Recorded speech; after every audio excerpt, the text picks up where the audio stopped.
오늘은 섬김의 길에 동참하는 택전교회, 이런 제목으로 말씀을 전하도록 하겠습니다. 어제는 제가 제목을 회복의 길 이렇게 말씀드렸는데, 아마 유튜브에는 영상 속에는 회복의 길 이랬는데 제목은 회복의 길에 동참하는 택전교회 이렇게 해서 올라갔습니다. 오늘은 섬김의 길에 동참하는 택전교회, 이렇습니다. 어제는 예수님께서 걸어가신 회복의 길에 우리가 어떤 회복의 길을 걸어가셨는가, 우리가 어떻게 그 회복의 길에 동참해야 되는가 하는 말씀을 살펴봤습니다. 오늘은 주님께서 보여주신 섬김의 길을 이 본문을 통해서 살펴보려고 합니다. 요한복음 13장은 예수님의 공생의 기간 중에 거의 마지막 부분에 속하죠. 마지막 저녁이죠. 십자가를 앞두고 만찬을 나누시던 그 자리에서 예수님은 제자들에게 도저히 잊을 수 없는 그런 섬김의 본을 보여주셨습니다. 제가 96년도에 선교한국이라고 하는 그런 대학생들이 어마어마하게 모이는 대회에 간 적이 있습니다. 집회죠. 그 집회는 일주일 동안 계속되는 집회였고, 잠도 강의실에서 잤고요. 화장실은 학교 강의 화장실을 썼는데 샤워실이 없어서 그 대변 보는 칸 있잖아요. 거기에 제가 이렇게 들어가 있으면 제 친구가 밖에서 바가지로 물을 건네주면 그걸로 씻고 이랬던 기억이 있습니다. 그런데 그런 기억보다도 더 잊을 수 없는 기억은 마지막 날에 있었던 세족식이었습니다. 누군지도 기억도 안 나고 누군지도 모르는 그가 눈물을 흘리면서 저를 위해 제 발을 막 씻어주던 그 장면이 잊혀지지가 않습니다. 누군지도 오늘 처음 봤는데 저를 위해 막 눈물을 펑펑 흘리면서 그 발을 닦아주던 그 얼굴을 생각하면 나도 누군지도 모르는 사람들 혹은 나에게 맡겨질 누군가를 위해서 이렇게 열심히 그 영혼을 사랑해야 되겠다, 그런 생각을 그때 했던 것 같습니다. 제자들도 아마 마찬가지였을 겁니다. 자기들이 3년 동안 선생님으로, 랍비로, 또 메시아로, 살아계신 하나님의 아들로 모시고 다녔던 그분이 자기들의 발을 씻겨주실 때 아마 그 장면을 잊기 굉장히 힘들었지 않았을까, 저의 경험에 비추어서 한번 생각해 보게 됩니다. 오늘 말씀을 보니까 우리 주님은 자신이 아버지께로 돌아가실 때가 이른 줄 아셨습니다. 십자가의 고난과 죽음이 이제 곧 다가오고 있다는 사실을 우리 주님은 아셨습니다. 그럼에도 불구하고 우리 예수님의 마음은 누구에게로 향해 있었습니까? 자기 사람들에게로 향해 있었습니다. 자기 사람들을 여전히 어떻게 사랑할까? 어떻게 이들을 더 섬길까? 하는 것에 향해 있었다라고 하는 것입니다. 이제 주님이 십자가에 달리실 때가 되면 다 흩어져서 도망갈 사람들이에요. 그런데도 우리 주님은 그 사람들을 사랑하셨는데 어떻게 사랑하셨느냐면 끝까지 사랑하셨습니다. 비단 여기 이 제자들만 사랑하신 것이 아니라 주님을 아직 한 번도 보지 못했던 사람들, 주님이 아직 육신의 눈으로 한 번도 본 적 없는 그런 사람들, 내일 예수님을 향하여 십자가에 못 박으라고 소리 지를 사람들, 예수님을 향하여 침 뱉고 능멸하고 모멸할 그 사람들까지도 우리 예수님께서는 다 사랑하셨습니다. 여기에 끝까지 사랑하셨다라고 기록하고 있는데, 이 끝까지라는 말은 헬라어로 완전하게, 극한까지라는 말을 담고 있습니다. 우리가 할 수 있는 그 능력의 끝까지. 그런데 우리 예수님은 하나님의 아들이시고 스스로 하나님이시니까 그 끝까지라는 말을, 극한까지라는 말을 우리 주님께 적용하면 끝이 없다는 것이죠.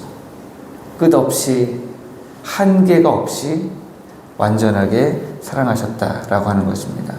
이런 것을 볼 때 저는 참 제가 젊을 때부터 부르짖었던 말이 있는데, 그 말이 사실이구나, 진리였구나, 내가 나도 모르게 진리를 외치고 다녔구나, 이런 생각을 많이 하게 됩니다. 그것은 진정한 섬김은 사랑에서부터 시작된다는 것입니다. 제가 가끔 예화를 드는데요, 연애할 때는 남자가 여자를 더 사랑하는 것처럼 보여요. 근데 결혼하고 나면 누가 누구를 더 사랑하는 것처럼 보입니까? 아내가 남편을 더 사랑하는 것처럼 보입니다. 왜 그럴까요?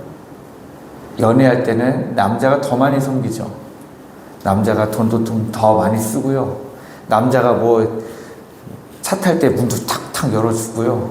섬겨서 사랑을 표현해야 되기 때문이죠. 그러나 결혼하고 나면 자연스럽게 누가 더 많이 섬기게 됩니까? 아내가 남편을 더 많이 섬기죠. 우리가 이미 다 겪어왔던 거잖아요. 그래서 제가 진정한 섬김은 사랑에서부터 시작되는구나. 그래서 저도 젊을 때부터 결혼해도 변치 말자라고 젊을 때부터 생각했던 것이 섬기는 것을 멈추지 말자, 이런 생각을 참 많이 했었던 것 같습니다. 의무감이나 인정받기 위해서 하는 것이 아니라 온전한 사랑이 동기가 될 때 참된 섬김이 실천될 수 있습니다. 우리 예수님은 사랑이 동기가 되었기 때문에 제자들을 온전히 섬기실 수 있었습니다. 4절부터 8절까지 말씀을 보면 당시 테이블은 디귿자형이었다고 해요. 영어권 사람들은 U자형이었다고 얘기하는데 우리는 디귿자형이죠. 네, 디귿자형이어서 이제 머리를 식탁으로 두고요, 발을 식탁 밖으로 뻗고 누워서 먹는 거예요. 약간 비스듬하게 이렇게 해가지고 이렇게 먹는 거죠. 네. 그렇기 때문에 발이 바깥으로 뻗어 있는데 그 발을 씻겨주는 것은 유대인 종들도 안 하는 거예요. 이것은 종 중에서도 가장 낮은 종이 신입 종이 와가지고 하는 역할이 바로 발 씻겨주는 일이었습니다. 그런데 예수님은 스스로 주인의 자리에서, 선생님의 자리에서 일어나 낮은 종의 자리로 내려가신 것입니다. 그 식사하시던 자리에서 일어나 겉옷을 벗고 수건을 허리에 두르시고 제자들의 발을 씻기셨다. 여러분, 겉옷을 벗으셨다라는 것은, 물론 제가 만약에 지금 여기서 세족식을 여러분들과 함께 거행한다면 제가 제일 먼저 뭘 할까요? 이걸 먼저 벗겠죠. 왜? 섬기는데 거추장스러우니까요. 발 씻겨드리는데 거추장스러우니까 이거부터 벗겠죠. 겉옷을 벗는다라고 하는 것은 나의 주인된, 나의 선생된 지위를 내려놓는다라고 하는 것입니다. 내 지위를 내려놓고 수건을 두른다라고 하는 것은 종들이 하는 거예요. 이 당시에는 종들이 하는 행위처럼 내가 수건을 두르고, 다시 말해서 겉옷을 벗으면서 나의 주인된 지위를 내려놓고, 그리고 수건을 두르면서 내가 종의 자리로 내려가서 제자들의 발을 씻겨 주신 것입니다. 빌립보서 2장 7절에 보시면 자기를 비워 종의 형체를 가지셨다, 이런 말이 기록되어 있습니다.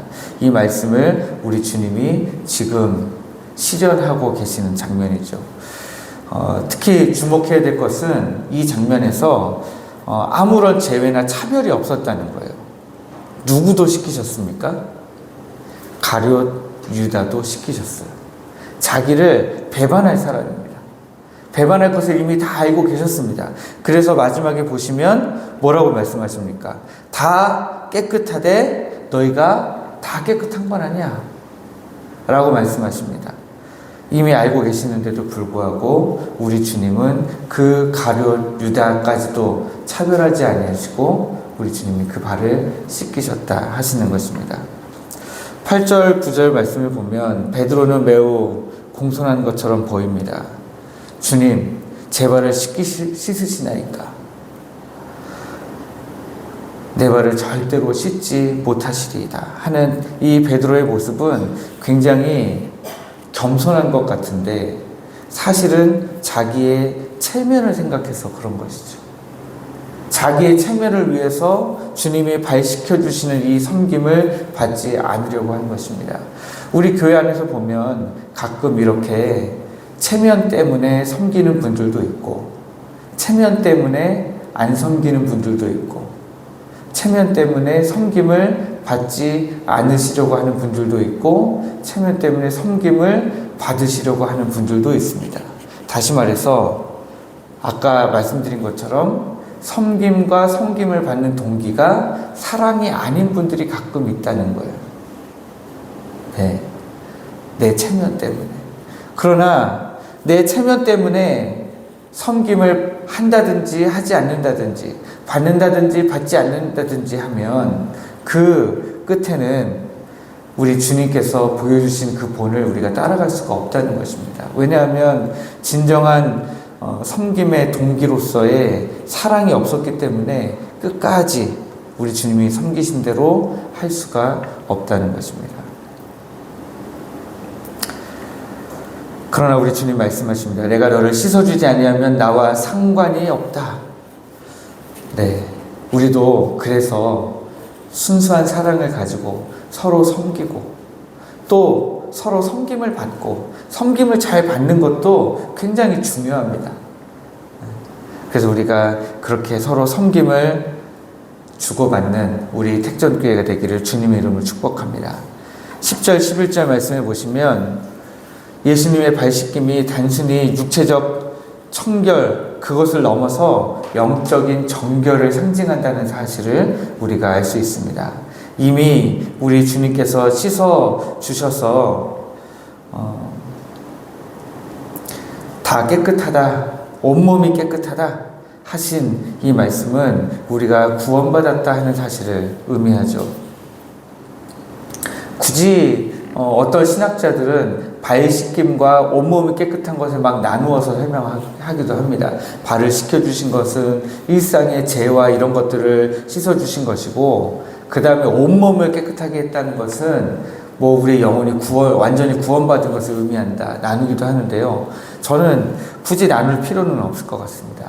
우리가 예수 그리스도의 십자가 보혈로 요만큼은 씻겨지고 저만큼은 나중에 씻겨지고 이런 건 아니니까요. 저는 그런 것을 굳이 구분할 필요는 없다고 생각하고, 우리가 예수 그리스도의 십자가 보혈로 섬기는 것을, 섬겨주신 것을 이미 여기에서 이렇게 예표하셨다, 이렇게 보시면 될 것 같습니다. 우리도 날마다 예수 그리스도의 십자가 앞으로 나아가야 됩니다.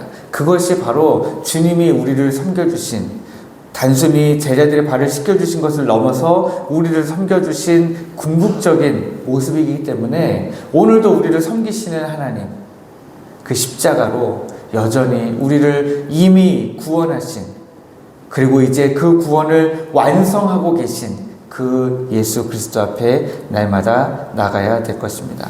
그런데 우리가 읽진 않았지만 14절 말씀에 보면 내가 주와 또는 선생이 되어 너희 발을 씻었으니 너희도 서로 발을 씻어주는 것이 옳으니라, 이렇게 기록하고 있습니다. 주님은 우리더러 예수님이 하신 것처럼 똑같이 하라고 말씀하고 계십니다. 우리도 그래서 똑같이 해야 되겠죠. 우리는 어떻게 시작할 수 있습니까? 우리의 섬김은 때로는 의무감에서, 내가 직분자니까 하는 의무감에서 시작되기도 하고, 인정받고 싶은 욕구에서 시작되기도 하고요. 또 어떤 대가를 받고 싶은 기대에서 시작되기도 합니다. 그러나 이제 오늘 우리가 어떻게 내가 사랑으로 교회를 섬기고 우리 성도를 섬기고 하나님의 복음을 섬길 것인가? 내가 이 사랑을 어떻게 가지고 할 수 있는가? 하나님 나에게 사랑을 허락하여 주옵소서.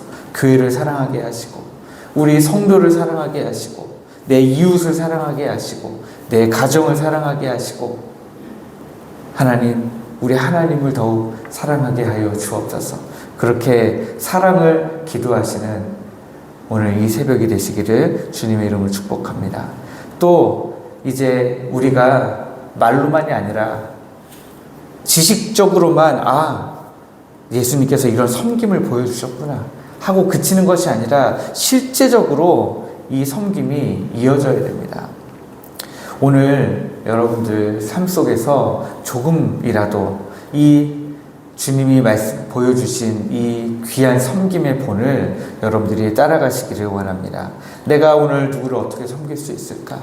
내가 오늘 섬겨야 되는 사람은 누군가? 아니, 새벽에 이 자리에서부터 내가 기도로 섬겨야 되는 사람은 누구인가? 생각하시면서 섬기시는 여러분들 되시기를 주님의 이름으로 축복합니다. 이제 말씀을 맺으려고 합니다. 사랑하는 성도 여러분, 예수님께서는 십자가를 앞두고 제자들에게 몸소 섬김의 본을 보여주셨습니다. 그 섬김은 사랑에서 시작되었고 겸손으로 표현되었습니다. 그리고 우리가 따라가야 될 모델입니다. 우리가 오늘 또 이번 한 주간 주님이 걸어가신 그 섬김의 길에 동참하는 우리 모든 성도들이 되어서 예수님의 섬김의 길을 함께 걸어가기를, 또 그 길 끝에 우리 하나님 주시는 은혜를 누리시기를 주님의 이름으로 축복합니다.